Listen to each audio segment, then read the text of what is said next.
오늘 우리가 함께 읽으실 하나님의 말씀은 마태복음 14장 22절에서 33절입니다. 마태복음 14장 22절에서 33절입니다.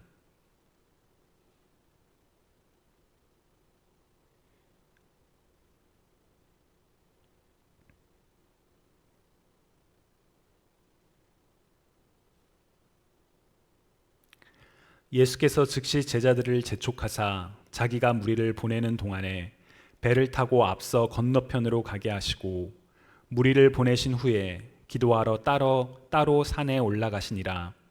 저물매 거기 혼자 계시더니 배가 이미 육지에서 술이나 떠나서 바람이 거스름으로 물결로 말미암아 고난을 당하더라. 밤 사경에 예수께서 바다 위로 걸어서 제자들에게 오시니 제자들이 그가 바다 위로 걸어오심을 보고 놀라 유령이라 하며 무서워하여 소리 지르거늘 예수께서 즉시 이르시되 안심하라 나니 두려워하지 말라. 베드로가 대답하여 이르되 주여 만일 주님이시거든 나를 명하사 물 위로 오라 하소서 하니 오라 하시니 베드로가 배에서 내려 물 위로 걸어서 예수께로 가되 바람을 보고 무서워 빠져가는지라. 소리질러 이르되 주여 나를 구원하소서 하니 예수께서 즉시 손을 내밀어 그를 붙잡으시며 이르시되 믿음이 작은 자여 왜 의심하였느냐 하시고 배에 함께 오르매 바람이 그치는지라. 배에 있는 사람들이 예수께 절하며 이르되 진실로 하나님의 아들이로소이다 하더라. 아멘. 여러분 혹시 사춘기를 어떻게 보내셨는지 기억하시나요? 혹은 사춘기를 겪는 자녀와 함께 어떤 시간을 보내셨는지요? 저는 솔직히 사춘기에 대한 기억이 잘 없습니다. 흔히 이야기하는 질풍노도의 방황의 그 시간을 겪었던 그런 기억이 잘 없습니다. 물론 진실은 저 자신의 기억이 아니라 저를 지켜본 저희 부모님께 여쭤봐야 알 수 있는 게 아닌가라는 생각을 하기도 합니다. 사실은 제가 굉장히 심하게 사춘기를 보냈는데 이제 저는 얌전하게 보냈어요 라고 착각하는 걸 수도 있으니까요. 아직 제 아이들은 사춘기의 시기는 아닙니다. 그러나 곧 오겠지요. 사실은 이미 사춘기라고 생각되는 그런 때도 종종 있기도 합니다.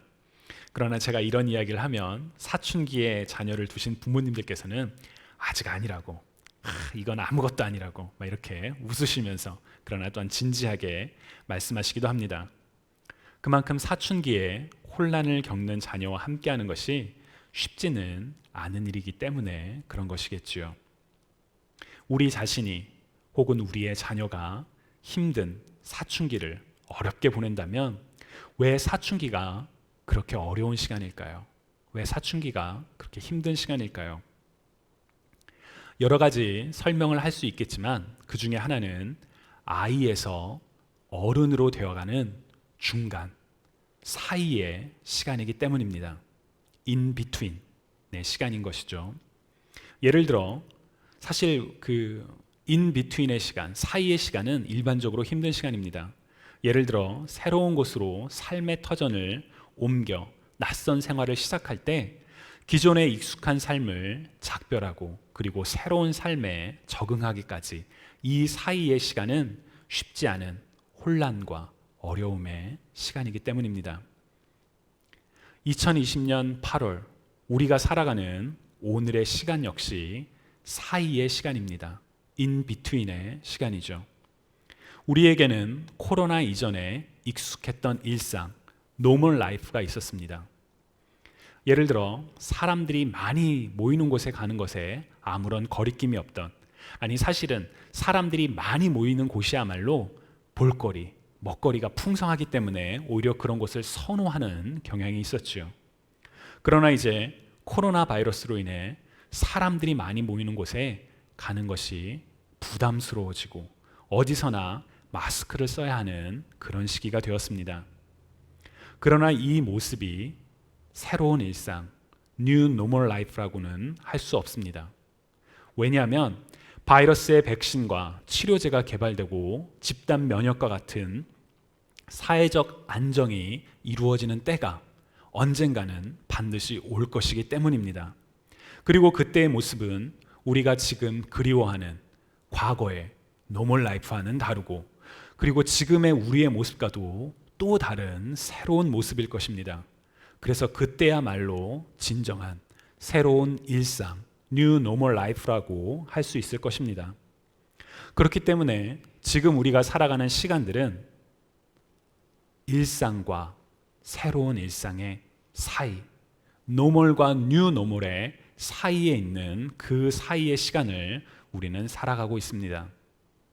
아이에서 어른으로 되어가는 사이의 시기, 곧 변화 혹은 혼란의 시기인 사춘기처럼 우리는 노멀과 뉴 노멀 사이에 낯설고 어색하며 심지어 혼란스러운 그런 시간을 보내고 있죠. 여러분들께서는 이 어색한 사이의 시간을 어떻게 보내고 계시는지요? 어쩌면 이 질문은 적절하지 않은 질문일지도 모르겠습니다. 일상과 새로운 일상의 사이, 곧 변화의 시기에 모두에게 낯설고 어려운 시간이기 때문입니다. 따라서 우리가 진짜 물어봐야 하는 질문은 현재를 어떻게 지내고 있는지에 대한 점검보다는 거기서 한 발 더 나아가 어떻게 하면 이 사이의 시간을 잘 보낼 수 있을까 하는 질문이 되어야 한다고 생각합니다. 무엇보다 그리스도를 믿고 따르는 하나님의 자녀로서 그리스도로 말미암아 옛사람은 벗어버리고 새 사람을 입은 그리스도인으로서 우리는 어떻게 이 어려운 시간을 잘 보낼 수 있을까요? 저는 오늘 우리가 읽은 본문에서 그 대답 중에 하나를 찾을 수 있다고 믿습니다. 그 내용을 오늘 여러분들과 함께 나누고자 합니다. 먼저 오늘 본문은 우리가 지난주에 함께 나누었던 오병이어의 사건 직후에 일어난 일입니다. 마태복음 14장 21절과 22절을 읽어보면 먹은 사람은 여자와 어린이 외에 5,000명이나 되었더라. 예수께서 즉시 제자들을 재촉하사 자기가 무리를 보내는 동안에 배를 타고 앞서 건너편으로 가게 하셨다 라고 기록되어 있지요. 보리빵 5개와 물고기 2마리로 5,000명이 넘는 사람들을 먹은 사건은 여러 가지 의미로 상징적인 사건입니다. 기적을 행하시는 예수님의 능력과 또 사람들의 필요를 채우시는 하나님의 사랑과 더불어 마치 광야에서 아무런 먹을 것이 없을 때에 만나와 메추라기로 먹을 것을 주셨던 하나님의 자비를 떠올리게 하는 사건이기 때문입니다. 그런 놀라운 일이 일어났음에도 불구하고 왜 예수님께서는 급하게 즉시 재촉하사 그 자리를 떠나셔야만 했던 것일까요? 같은 사건이 기록된 요한복음 6장 15절을 보시면 그러므로 예수께서 그들이 와서 자기를 억지로 붙들어 임금으로 삼으려는 줄 아시고 다시 혼자 산으로 떠나가시니라 라고 기록되어 있습니다. 오병이어의 기적을 통해 사람들은 표적을 보았고 예수님을 자신들의 왕으로 삼으려고 했던 것이지요. 이 모습은 예수님께서 마지막으로 예루살렘에 오실 때에도 그대로 나타났던 모습 중에 하나입니다. 사람들은 호산나라고 외치며 나귀를 타고 오시는 예수님을 왕으로 환호했었지요. 그러나 예수님께서 이 땅에 오신 것은 사람들의 존경과 경배를 받는 왕으로 오신 것이 아니었습니다.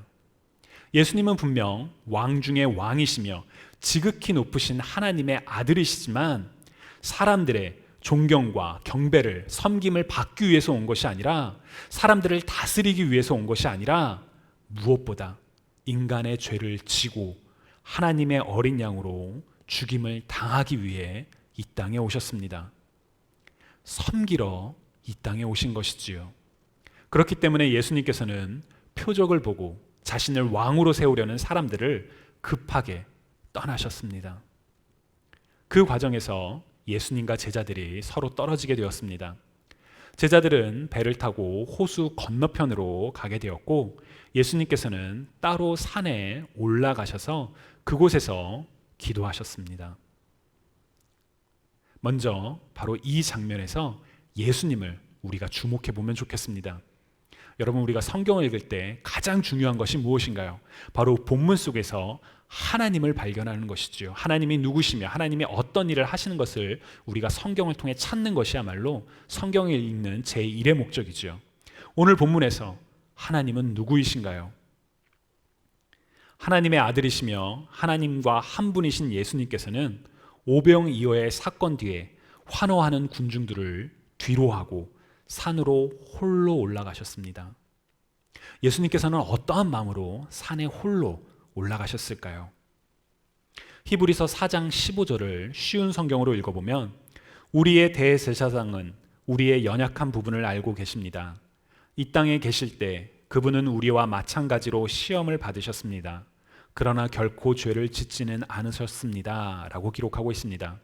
우리의 대제사장 예수님은 이 땅에 계실 때 우리와 마찬가지로 우리와 똑같이 시험을 받으셨다라고 성경은 이야기합니다.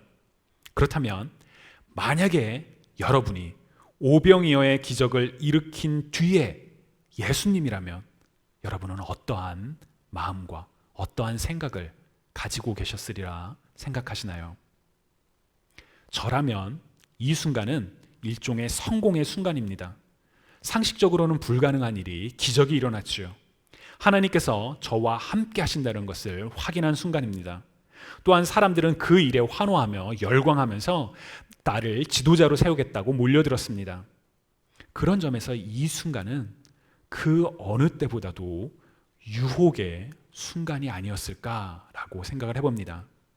많은 세상의 지도자들이 넘어지는 바로 그런 유혹의 순간 말입니다. 우리는 한때 존경과 신뢰를 받던 지도자들이, 특히나 영적인 지도자들이 어느 순간 범죄와 타락으로 무너지는 안타까운 소식들을 종종 듣곤 하지요. 무엇이 그들을 그렇게 변하게 만들었을까요? 이른바 성공 뒤에 따라오는 사람들의 존경과 성공으로 얻게 되는 권위와 권력에 취해서 그 유혹에 넘어져서 변했던 것은 아니었을까요? 그런 점에서 오늘 본문에서 예수님의 행동은 우리에게 매우 중요한 롤 모델입니다. 사람들로부터 인기를 얻었던 순간 그것에 취하지 않고 하나님의 뜻을 구하기 위하여, 하나님과 더욱 가까워지기 위하여 사람들로부터, 심지어 사랑하는 제자들로부터도 떠나서 홀로이 산에 기도하시는 모습은 바로 우리가 닮아야 하는 모습이기 때문입니다. 하나님과 한 분이시며 하나님의 아들이심에도 불구하고 하나님과의 친밀한 교제를 추구하셨던 예수님을 따라 우리도 다른 그 무엇보다 하나님과의 친밀한 교제를 사모하며 그 친밀한 교제를 향하여 나아가는 저와 여러분이 되시기를 주님의 이름으로 간절히 축원합니다. 예수님께서 홀로이 기도하고 계실 때 제자들은 어떠한 일을 하고 있었나요? 제자들은 예수님의 말씀을 따라서 배를 타고 호수 건너편으로 가고 있었습니다. 그런데 24절을 새번역 성경으로 읽어보면 제자들이 탄 배는 그 사이에 이미 육지에서 멀리 떨어져 있었는데 풍랑에 몹시 시달리고 있었다. 바람이 거슬러서 불어왔기 때문이다 라고 기록되어 있습니다. 예수님의 말씀대로 행했는데, 말씀대로 따랐는데 어려움이 닥쳤습니다. 우리는 하나님의 말씀대로, 성경의 가르침대로 행하면 만사가 다 형통하고 잘 될 것이라고 생각할 때가 있지요. 그러나 현실은 그렇지 않을 때도 있습니다. 말씀을 따라 정직하게 살았는데 그로 인해 사회로부터 불이익을 당할 때가 있지요. 말씀을 따라 원수를 사랑했는데 계속 핍박을 받으며 더 어려움에 처할 때도 있습니다. 만약 여러분들이 말씀을 따라 살다가 그러한 어려움에 처했다면 성경이 주시는 예수님의 약속을 기억하시기 바랍니다. 의를 위하여 박해를 받은 자는 복이 있나니 천국이 그들의 것임이라. 나로 말미암아 너희를 욕하고 박해하고 거짓으로 너희를 거슬러 모든 악한 말을 할 때에는 너희에게 복이 있나니 기뻐하고 즐거워하라. 하늘에서 너희의 상이 큼이라. 너희 전에 있던 선지자들도 이같이 박해하였느니라. 아멘. 또한 하나님의 말씀대로 행하다가 어려움을 겪게 된다 할지라도 우리가 두려워하지 않을 것은, 우리가 낙심하지 않을 이유는 바로 우리에게 주님과 함께할 날에 대한 소망이 있기 때문입니다. 25절을 보시면 이른 새벽에 예수님께서 바다 위로 걸어서 제자들에게 오셨습니다. 제자들은 예수님을 알아보지 못하고 유령이라며 겁에 질려 소리쳤지요. 그러자 주님께서 안심하라, 나니 두려워하지 말라 라고 말씀하셨습니다. 안심하라. 안심이라는 단어는 마음을 편하게 하거나 걱정을 없앨 때 그런 것을 뜻하는 단어이죠. 주님께서도 같은 의미로 걱정하지 말라, 편안하라, 그런 의미로 말씀하셨을까요? 안심하라 라고 번역된 그리스어 따르세테의 원래 의미는 담대하라, 용기를 내어라 라는 뜻입니다. 그래서 영어 성경에서는 이 표현을 take a heart, take courage 라는 뜻으로 번역하기도 합니다. 또한 이 단어가, 같은 단어가 사용된 다른 본문들, 예를 들어 요한복음 16장 33절, 이것을 너희에게 이르는 것은 너희로 내 안에서 평안을 누리게 하려 함이라. 세상에는 너희가 환난을 당하나 담대하라, 내가 세상을 이기었노라 라는 표현에서 담대하라 라고 번역된 단어가 바로 따르세테입니다. 또한 이 단어는 사도행전 23장 11절, 그날 밤에 주께서 바울 곁에 서서 이르시되 담대하라, 내가 예루살렘에서 나의 일을 증언한 것 같이 로마에서도 증언하여야 하리라 하시니라 라고 여기서도 담대하라 라고 번역된 단어 역시 같은 단어입니다. 폭풍 속에서 고난을 당하며 지칠 대로 지쳐서 물 위로 건너오시는 사랑하는 주님을 알아보지 못하고 유령이라고 소리치며 겁먹은 제자들에게 왜 예수님께서는 따르세테, 담대하라 라고 말씀하셨을까요? 주님께서 담대하라 라고 말씀하신 뒤에 에고 에이미 라고 말씀하셨습니다. 나다 라고 번역된 이 표현은 영어로는 it is I 혹은 I am 으로 번역하는 표현입니다. 요한복음 18장에서 예수님을 붙잡으러 온 자들이 예수님이 누구냐? 누가 나사렛 예수냐? 라고 물어볼 때 예수님께서 에고 에이미 라고 말씀하셨을 때 나다 라고 말씀하시자 사람들이 물러나 땅에 엎드려졌다라고 기록되어 있지요. 또한 I am 이라는 표현은 하나님께서 모세에게 하나님의 이름을 가르쳐 주실 때 사용하신 표현 I am who I am을 연상시키는 표현이기도 합니다.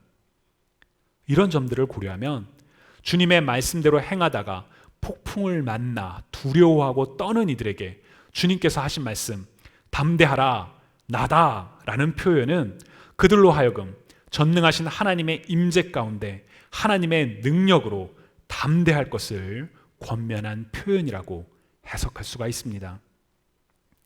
우리의 인생 가운데 만나는 예기치 못한 폭풍, 혼란과 혼돈 속에서 우리가 찾을 것은 바로 하나님의 임재를 경험하며 하나님의 함께 하심으로 말미암아 담대하게 일어서는 것입니다. 주님의 말씀을 듣고 베드로가 주님께 요청합니다. 주여, 만일 주님이시거든 나를 명하사 물 위로 오라 하소서라고 간청을 하지요.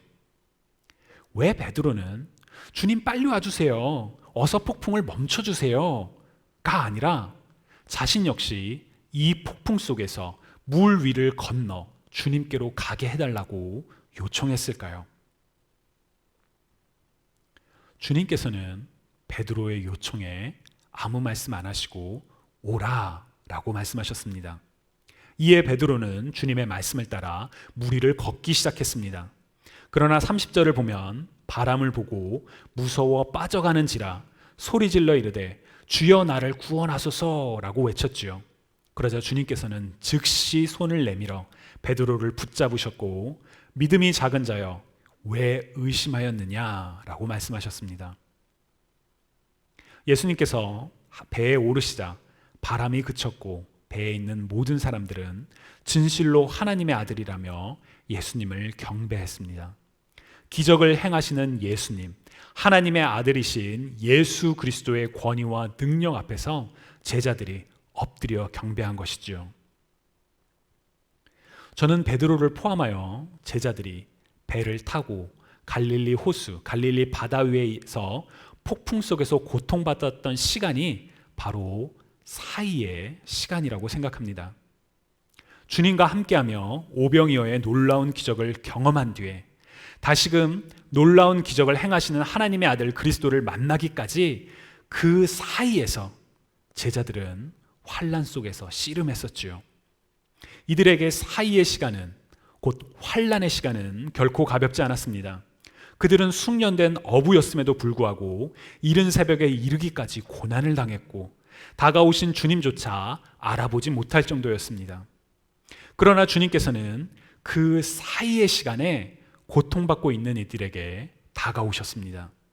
주님께서 오신 이른 새벽은 이들에게는 너무 늦은 것 아닌가요? 이제 곧 아침이 되는데요. 그런 생각이 드는 시간일지도 모르겠습니다.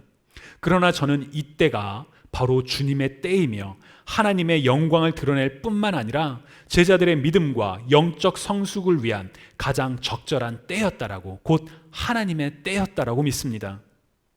또한 고통 속에 있는 제자들에게 오신 주님은 모든 문제를 바로 해결해 주지 않으셨습니다.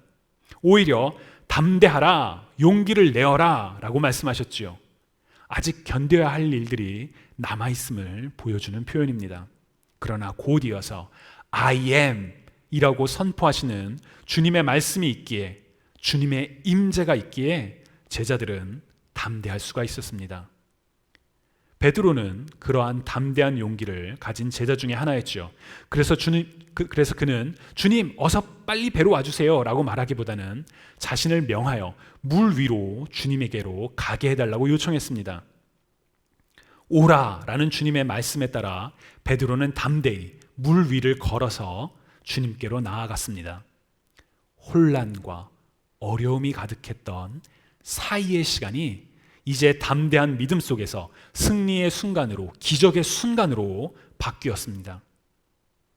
그러나 오늘 본문에 기록된 것처럼 베드로는 끝까지 가지 못하고 물 아래로 빠져들기 시작했습니다. 왜냐하면 주님을 끝까지 바라보지 못하고 주변의 상황, 거친 바람과 요동치는 물을 바라봤기 때문이었습니다. 베드로가 만약 주님을 끝까지 봤었다면, 끝까지 주님께로 시선을 고정하고 있었더라면 계속 물 위로 건너갈 수 있었을까요? 네, 건너갈 수 있었을 것입니다. 왜냐하면 주님께서 물에 빠진 베드로를 건지시면서 하신 말씀, 믿음이 적은 자여 왜 의심하였느냐 라고 말씀하셨기 때문입니다. 주님이 사랑하시는 여러분, 2020년 8월 우리가 살아가는 오늘은 익숙했던 일상과 전혀 알지 못하는 새로운 일상 사이에 놓여있는 일종의 전환기입니다. 누구에게나 낯설고 어려운 혼란의 시기이죠. 그러나 담대하시기 바랍니다. 왜냐하면 하나님께서 우리를 이 고통 가운데 그대로 내버려 두지 않으시고 우리를 반드시 구원하실 것이기 때문입니다. 담대하라, 나니 두려워 말라 라는 주님의 말씀을 기억하시기 바랍니다. 주님께서 우리를 이끄시는 때와 방법은 우리가 기대한 것과는 다를지도 모르겠습니다. 왜 이제서야? 라는 생각이 들지도 모르겠습니다. 그러나 하나님께서 우리를 인도하시는 때와 그 방법이야말로 가장 완전한 때이며 가장 최고의 방법임을 믿으시기 바랍니다. 왜냐하면 그 모든 과정을 통하여 하나님의 영광이 드러날 것이며 우리를 향하신 하나님의 선하심과 완전하심을 우리가 경험하게 될 것이기 때문입니다. 주님이 이끄시는 길에서 담대히 하나님만을 바라보며 나아가는 우리 모두가 되기를 소망합니다. 주님을 바라보며 가는 길은 순탄한 길이 아닙니다. 베드로가 물 위로 주님을 향해 나아가기 시작했을 때, 담대한 믿음을 가지고 나아가기 시작했을 때 상황은 아직 여전했습니다. 상황은 변하지 않았습니다. 여전히 어려움이 있었지요. 그러나 우리가 우리의 시선을 하나님께로 고정하고 담대히 나아간다면 우리는 어떠한 어려움 속에서도, 어떠한 환난과 고통 속에서도 주님께서 주시는 평안을 누리게 될 것입니다. 코로나로 인해 모든 것이 낯설고 어려운 사이의 시간이지만, 그 사이의 시간을 우리는 지금 살아가고 있지만, 담대한 믿음을 가지고 주님만을 바라보며 주와 함께 승리하는 우리 모두가 되기를 주님의 이름으로 간절히 축원합니다. 여러분, 이 시간 우리 함께 기도드리실 때 하나님, 이 사이의 시간에서 우리가 하나님을 바라보게 하여 주옵소서. 하나님의 선하심, 하나님의 완전하심을 기대하며 하나님을 의지하며 담대하게 나아갈 수 있도록 우리를 인도하여 주옵소서 라는 마음으로 함께 기도드리시겠습니다.